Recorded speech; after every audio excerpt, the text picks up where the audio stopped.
You have a little whiplash here, summit whiplash, on, off, back on. It's in been 2 chaos, weeks, not more at all. chaos. You realize like this, when your relationship starts souring, but you want to be the one to break up first, so you cut it off. But you're kind of like, maybe we can leave it open-ended. That's what this feels like. There goes that Nobel Peace Prize he was. There you go. There you go. There's the media having a little fun with President Trump's decision to call off the summit with Kim Jong-un. While everyone should want peace, is the media seeming to be rooting for failure with North Korea? Here to debate, Democratic strategist and former Missouri State Representative Dan Calloway, and Republican strategist Kimberly Klacik. Good morning to both of you. Thank you for being with us. Kimberly, I'm going to start with you on that point. When we talk about world peace, isn't that a time when we say, let's put Republican, Democrat aside and let's be American? The one time we can actually all be Americans and hope for success here. Absolutely. You should put people before party at all times. I've come to the realization that Kim Jong-un has what I call a celebrity crush or a fascination with our president, similar to what he has with Dennis Rodman. And I think the president is well aware of that.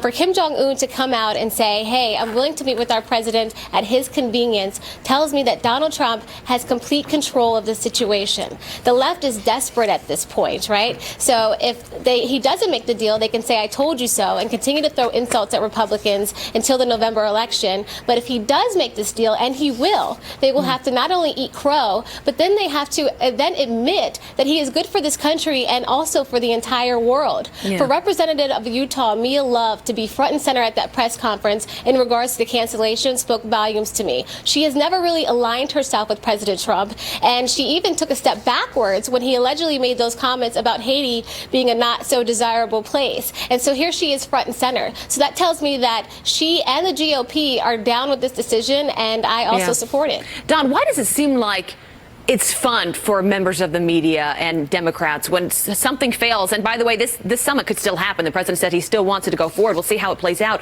But why does it seem like it is something to celebrate as something bad happens? Because that's not just bad for us, that's bad for the world, right? Of course it's bad for the world, but I disagree with your premise, Abby. It doesn't seem that way to me. Let's do some level setting here.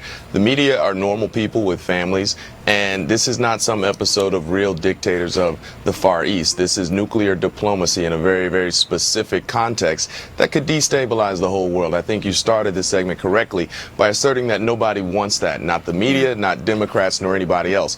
Now, what stands in contrast to that idea is pointing out this administration's very distinct missteps and ineptitude thus far in negotiating and in discussing with North Korea. Did you read that letter?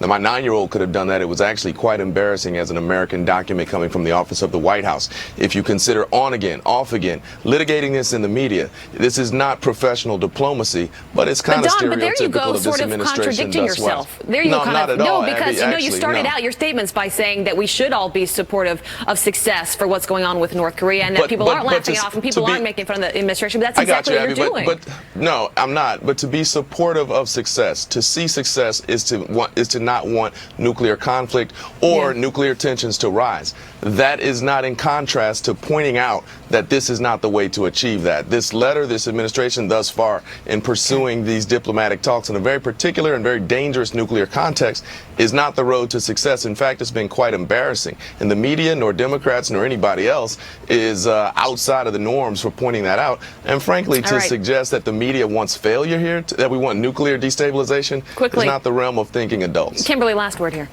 Yeah, I don't think it's right to mock the letter. I mean, because the president used plain language, that's what Americans love. That's why he was voted in. South Korea and China also want this deal to happen.